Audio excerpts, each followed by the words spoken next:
Welcome everybody to another Idaho Environmental Forum Short online virtual edition. This is our fifth or sixth such forum short that we are posting on our website and on social media. Today I'm your host, Andy Brunel, and I am a board member with Idaho Environmental Forum. We have been in business since 1989, doing a number of programs every year, typically in Boise, focusing on environmental policy, science, and conservation. Today we're going to explore the Great American Outdoors Act. And I have a couple of special guests here with me today. First, I want to introduce Carrie Koska. Carrie is External Affairs Director with the Nature Conservancy in Boise, Idaho, for the Idaho Nature Conservancy. And Carrie has been in that position since 2019. She works on policy issues, external affairs for TNC. Carrie has been an employee with the state of Idaho at the Department of Lands and at the Department of Environmental Quality. And Willamette University grad and Boise State University grad. So welcome, Carrie. Thanks, Andy. And then joining us from our nation's capital, we have Steve Moyer, who is Vice President of Government Affairs for Trout Unlimited, the national conservation organization based in Arlington, Virginia. Steve has been with Trout Unlimited for nearly 30 years and knows his way around Capitol Hill and government offices in Washington. And so Steve is going to give us a perspective from Washington about how Great American Outdoors Act came to be. So welcome to you, Steve, graduate of University of Maine and Virginia Tech, I believe. Yes. Yeah. Yes. Thanks so much for having me on, Andy. Appreciate it. Good. So Great American Outdoors Act was signed into law on August 4th, and President Trump signed the legislation. It is now being implemented. And I wanted to ask Carrie if she can tell us all about what is in GAOA, as we're going to call it here on this little forum short. So you want to give us a little background on GAOA, Carrie? Sure thing. Thanks, Andy. Thanks again for having us here. The Great American Outdoors Act, truly a monumental achievement for conservation, many, many years in the making. And there's really two parts to the act itself. So the first part is to fully fund the Land and Water Conservation Fund, or LWCF. And this is really the nation's cornerstone conservation program. So it's used for conservation easements, fee title acquisitions, and it really supports just a host of other programs. It's key for organizations like the Nature Conservancy, who do land protection work. And so it really, so LWCF now will receive $900 million permanently forever. And this essentially doubles the level of funding for conservation each year across the country. The average appropriation, since in the life of the program, which was founded in 1964, has been around $388 million a year. So again, this essentially doubles that level. Idaho has received about $300 million since the program's founding. And so obviously we're thinking, hopefully we're poised to receive much more significant levels of funding with this higher funding level. The second part of the act is, the second part of the GAOA, or Great American Outdoors Act, provides up to $1.9 billion each year for 5 years, or about $9.5 billion in total, to address the backlog of maintenance on public lands. And we know that the current backlog right now sits at about $20 billion, so this might get around half of it taken care of. And the funds will go primarily to the National Park Service, but there's also money available for the Forest Service, Bureau of Land Management, U.S. Fish and Wildlife Service, and the Bureau of Indian Education. So this money, it will be available for infrastructure upgrades. So things like road maintenance and visitor centers, campground improvements, restroom facilities, all these types of infrastructure projects on public lands. And really, Congress's goal with the GAOA was to fund new conservation work, but also to bolster our ability to steward and maintain some of what's already been preserved. And all of this funding comes from offshore oil and natural gas receipts, so it is direct non-taxpayer funding. Okay, thanks, Carrie. Steve, you want to give us a little story about how this came together? seems it's an interesting marriage of a lot of different supporters. It is, and I think we could talk about it for days, but I'll start with Kerry calling it a monumental effort, and I think it is truly an outstanding piece of legislation. It's just so hard to get any legislation, small, medium, or large, through this Congress, as we all know, and to have something this big, this glorious pass is truly amazing. And it really starts with hard work that a broad range of groups and individuals put into supporting it. Groups like the Nature Conservancy and the Land Protectors were really the base, I would say, of the support and organizing work that was done.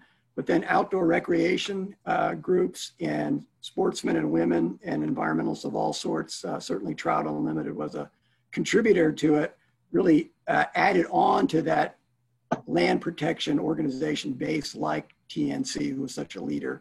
So just an amazing broad scale support for it. But then I just really would add, Andy, the strategy I think was so important. You have heard Kerry talk about the two parts, really the land protection through LWCF and the maintenance backlog fix. Those two things came together beautifully by the champions of the bill, and really we wouldn't have had one or the other unless they would have been mixed, because the opposition to the land acquisition, especially in the West, in places like Idaho, from some members of Congress, was strong. But combining that with the public lands maintenance backlog work was, a stroke of brilliance that helped to pass it. And the other thing I just mentioned is that no matter how good you are, no matter how well you've positioned yourself, like I just described, you really have to have luck and overarching factors in your favor. And it just so happened that in this election year, when generally people say nothing good can happen, right? The president, who was behind in the polls, and some of the Western Republican champions who were really worried about their seats, Senator Daines from Montana, Senator Gardner from Colorado, Senator McSally from Arizona, for example, were really strong champions for final passage of the bill. And, amazingly, President Trump put out a tweet, one of his zillions, actually supported the legislation. Senator McConnell, who's in charge of the Senate, backed it up. Those three Western Republicans were pushing it. And all these factors came together to pass such an amazing bill. Well, thanks, Steve. So, Kerry, a little Idaho angle on this. Our delegation ended up on both sides of the legislation, key supporter and then opposition. You might want to discuss that, as well as were there some other Idaho groups that joined in as far as working on getting this legislation passed, and who were they? Yeah, sure thing. And as Steve alluded to, I mean, really, I think the broader story is that, Western congressmen and women played a super critical role in getting GAOA passed, really in a bipartisan manner too, but in particular with Republicans. And at the forefront and really the champion for Idaho was Congressman Mike Simpson. He, actually a couple years ago came out with his Land Act, which was a similar proposal, which married the two sides of what ultimately became the GAOA. So they kind of modeled it off of a Simpson bill from a couple years ago. And then, Simpson took that on with the GAOA and led the Republican effort in the House, and he was able to bring really strong support. Not everyone. I know worked on the Idaho delegation as we all did, but the other three members of Idaho's delegation came down in opposition to GAOA. I wouldn't say a really vocal or robust opposition, but they nonetheless voted against the bill. Primarily, they were citing concerns with the permanency of the funding and not really liking the fiscal policy. They would prefer what they call kind of a look back every 5 years or at some interval, so that Congress could be reviewing that. But in general, Idaho's full delegation has supported LWCF projects in state, and like the idea, as Steve mentioned, of providing funding for some of the maintenance needs on public lands. So obviously then there's a million groups that came together on this, conservation groups, sportsman groups. What I think was kind of unique is some of the economic development groups and chambers of commerce and the National Chamber of Commerce that came together on this. And I think that Congressman Simpson played a role in kind of helping to build this broader base support. And really, you know, President Trump's tweets and Trump Jr. and others kind of rallied maybe some other more unique support. And at the end of the day, I think that, you know, really just a testament to the wide-ranging benefits that come with GAOA funding. So, you know, we're in the middle of a pandemic, people are trying to get outside, people are needing jobs, and this bill really provides, you know, hits at a lot of these things. So there's elements that include equity and justice benefits, there's recreational benefits, there's economic benefits, wildlife, conservation, you know, kind of the list goes on. And so, I mean, just the bill itself and the contents of the bill itself really motivated and united a super diverse group of stakeholders in support, and, you know, all the way through Congress and President Trump. And so I just feel like it's too many to mention, but it was very diverse and broad. And, you know, it wasn't a close vote in Congress. There were more than 300 votes on the House side. And it didn't have any problem getting the president's signature in the end. So pretty extraordinary. Steve, let me ask, what is the Trout Unlimited vision or the Trout Unlimited goal or desire? What do you want to see come out of this legislation as far as helping meet your organization's mission? Yeah, thanks, Andy. I love to answer that question. You know, one of the very best parts is the long-term nature of it, you know, the steady long-term funding. So unusual to have these days. You know, so often we just swerve into the ditch year after year on appropriations bill. Will it pass? Will it not pass? Steady funding so you can really plan and execute is one of the very best features. But certainly, you know, the wonder of LWCF is that it provides everything from the benefits of your local park. You know, I can walk out here in Fairfax County, Virginia, and see a sign on a local park that talks about LWCF funding for local parks, all the way up to protecting some of the grandest streams, rivers, and you know, landscapes in the world. So just this incredible range of right in the front 40 and the back 40 is one of the things that we like most about it. And there are plenty of places in Idaho that'll just be you know, bipartisan supported, community supported places that'll be great new places for trout and salmon fishing.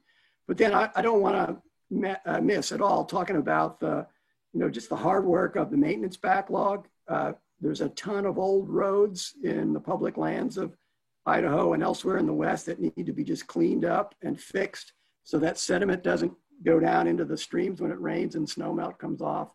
Culverts, old culverts that block fish passage. So, you know, those are the kinds of things that we see as a great benefit of this new law and the steady funding. You know, surely we'll all need some new bathrooms, and we'll need some better visitor centers to take care of the people that come to these places. But wow, it's going to be great for watersheds, and especially when you add in the changing climate and the warming and the need for fish and aquatic life to be able to move around and get to the best places. It's going to be great. It truly is great, GAOA. Thanks, Steve. Carrie, let's hear from you as far as Nature Conservancy in Idaho, the goals and the mission, and how GAOA will contribute to that in your work. Sure. Yeah, I love this question too. And I mean, as most probably know, but TNC is working to conserve lands and waters in Idaho and elsewhere. But in Idaho in particular, you know, that's been our charge for a few decades now. And the funding from LWCF in particular, so full permanent funding, allows TNC and other land trusts and partners to do work on just a scale that we've never imagined before. And, you know, again, like I mentioned, we've been working with we've been working with LWCF funds for decades. You know, in the 70s, we targeted a lot of work with the Morley Nelson Snake River Birds of Prey Conservation Area, all the way up to more recent projects where we've closed on the Hall Mountain Kootenai Valley Forest Legacy Project. And we actually do a lot with Forest Legacy funds, and that's a program that's nested under LWCF and receives funding from LWCF. It's really critical to our work up in the northern reaches of the state in particular. But these types of land projects, land conservation projects, that, you know, they take a ton of time. They take a ton of planning. You know, Steve, I'm kind of echoing what Steve said, but it's really all about partnerships and bringing a multitude of these benefits together. And so you have the bipartisan support, you have support from just a whole host of groups. You know, as example, with these forest legacy projects, it means that these conservation easements go on the landscape, development is limited, working forests remain working forests, so it supports local jobs and local economies. It protects wildlife habitat and migration corridors and things like water quality, and really just the list goes on. But again, it takes time to put together these coalitions, to find willing landowners, and it just takes time, and it takes a lot of planning. And when you don't know the longevity of a program, or, you know, the likelihood of the funding to be available, it makes it a lot more difficult. So it does feel like the tenor has changed a little bit around this program and what we can plan for. And, you know, this is extremely important. We feel like in a state like Idaho that we are growing very rapidly. You know, the outdoors and open spaces are critically important, but can also get crowded. And so we do feel like it's you know, just this really important and pretty remarkable thing that we have coming down the pike here. And I want to also mention that, you know, GAOA is going to increase the efforts not just of TNC but also of our partners. So really going to amplify what we're all able to do. And I think it will likely lead to not just more completed projects in total, but it also allows us to plan more landscape scale projects that may have a bigger price tag. But we might have more availability to cover such price tags, and you know, to work cross boundary, cross property lines, that type of thing.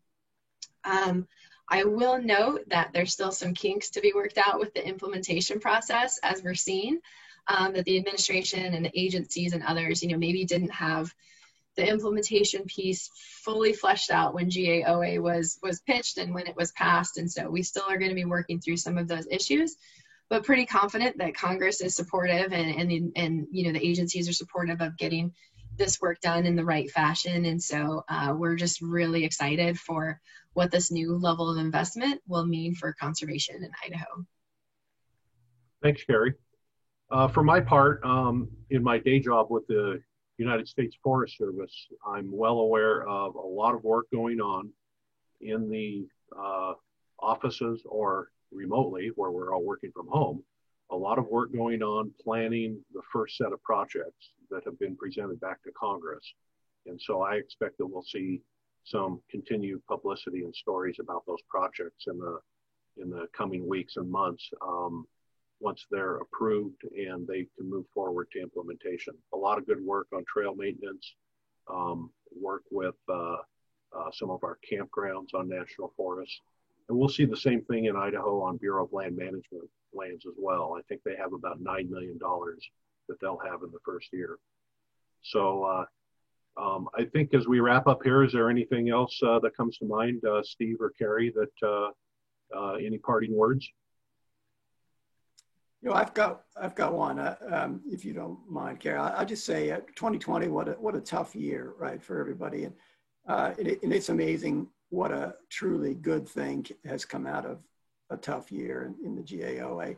And I love Carrie's use of partnerships. It's a great chance to build partnerships, bring people together, you know, heal the political divisions.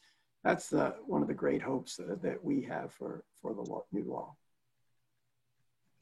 Yeah, and Andy, if I might, I'd love to echo Steve again here. I think, you know, and first I'd say thanks again for having us. I love talking about Great American Outdoors Act, and we're going to be celebrating this for a long time, but I also really appreciate the thoughtful content that IEF is pulling together, especially during this, you know, interim non-in-person phase.